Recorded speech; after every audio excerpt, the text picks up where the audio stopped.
মানুষদেরকে হাজী শরীয়তুল্লাহ যে আমানত আমাদের কাঁধের উপরে রেখে গেছে, সমস্ত অন্যায়, সমস্ত অবিচার, সমস্ত সব কিছুর উপরে এদেশের নেশা বেড়ে গেছে, নেশাগ্রস্ত হয়ে গেছে। যুবকরা নেশার ভিতরে পড়েছে, নেশা বিক্রিওয়ালা বেড়েছে, নেশা খাওয়াওয়ালা বেড়েছে। তাদেরকেও বলতে চাই, আমি ময়দানে নেমেছি, রব্বুল জালালের কসম, একটা নেশা বিক্রিওয়ালাকেও এই শিবচরের মাটিতে থাকতে দিব না।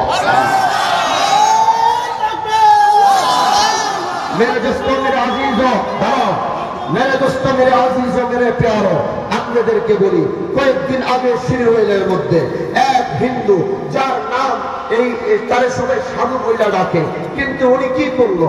উনি যদি আন্দোলন করেছে, এজন্যই দোস্ত আপনারা কি চান না ওই হাজী শরীয়তুল্লাহর ওই আন্দোলনটা আবার জাগরণ দেখ? আপনারা কি চান সেটা? বলেন বলেন, কারা কারা চান? এখন তো আপনারা সবাই চান। আর যখন দেখবেন যে আপনার বিরুদ্ধে এসে আমি দাঁড়াইছি, আপনি অন্যায় শিরক আর বেদাতের পক্ষে কথা বলছেন, এখন তো হাত দিয়ে ঠিকই ঠিক ঠিক বলছেন। কালকে যখন দেখবেন আপনার শিরকি কাজের অপর সাইডে আমি দাঁড়িয়ে আছি, তখন কি ঠিক বলবেন, নাকি তখন আবার আপনি আপনার গুরুর কথা বলবেন? হ্যাঁ, বুঝা বইলেন আমি কিন্তু বাড়ি ফেরত আসছি, আমার বংশের মানুষের হায়াত কিন্তু বেশি থাকে না, তো আমি কতদিন বাঁচবো আমি জানি না।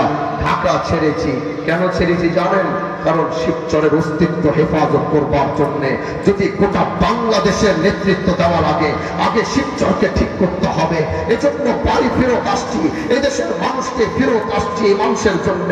কারণ এদেশে অন্যায়, জুলুম, অবিচার হয়েছে, এদেশের প্রতিটা মানুষের প্রাণ স্বাধীনতা কেড়ে নেওয়া হয়েছে। আমি ফেরত এসেছি, এবার থেকে এক পক্ষে ঘোষণা দিচ্ছি, এদেশ থেকে আমরা সমস্ত বৈষম্যকে দূর করব, এদেশ থেকে আমরা সমস্ত অন্যায়, সমস্ত অবিচার, সমস্ত জুলুমকে আমরা রুখে দিব।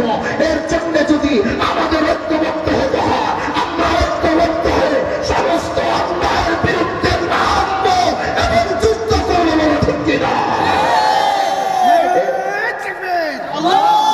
মেরে দোস্ত, মেরে আজিজো, আমি হাজী শরীয়তুল্লাহ সমাজ কল্যাণ পরিষদ করেছি। এটি একটি অরাজনৈতিক সংগঠন। কেমন অরাজনৈতিক সংগঠন? নীল চাষ করতে বাধ্য করেছে, এমন অত্যাচার এদেশের মানুষের উপর তিনি করেছিল হাজী শরীয়তুল্লাহ। এদেশ আসবার পরে দেখে মুসলমানদের মুসলমানিত্ব খুঁজে পাওয়া যায় না, মুসলমানরা আর হিন্দুদের মধ্যে কোনো পার্থক্য নাই। বলে কেমনে? কয় হিন্দু হাটে উলুধুনি দেয় ধুতি পইরা, মুসলমানও হিন্দুর পিছনে হাতে উলুধুনি দেয় ধুতি পইরা। কে মুসলমান, কে হিন্দু, পার্থক্য করা যায় না। হাজী শরীয়তুল্লাহ দেখলেন এদেশের মানুষ আল্লাহ দেয়া নিয়ামত, রাসূলের সুন্নাত দাঁড়িয়ে রাখতে, এই দাঁড়িয়ে রাখতে গেলে ট্যাক্স দিয়ে তারপরে দাঁড়িয়ে রাখতে হয়, নীল চাষ করতে বাধ্য করা হয়। হাজী শরীয়তুল্লাহ এদেশের মানুষদেরকে ডাক দিলেন, ডাক দিয়ে বললেন, এ ভাই, আমরা কতদিন আর এভাবে পড়ে থাকবো? আমরা কতদিন এই ব্রিটিশের সিলসিলার ভিতরে আবদ্ধ থাকবো? আমরা কতদিন এভাবে চলবো? এই মাটি আমাদের মাটি, আমরা ভাড়াটিয়া হিসেবে এই মাটিতে আসি না। আমাদের মাটির উপরে সেই সাগর পাড়ি দিয়ে সাদা চামড়াওয়ালারা আমাদের উপর কর্তৃত্ব করবে, আর আমরা তাদের কর্তৃত্ব মানব। এটা হতে পারে না, এটা হতে দেওয়া যায় না।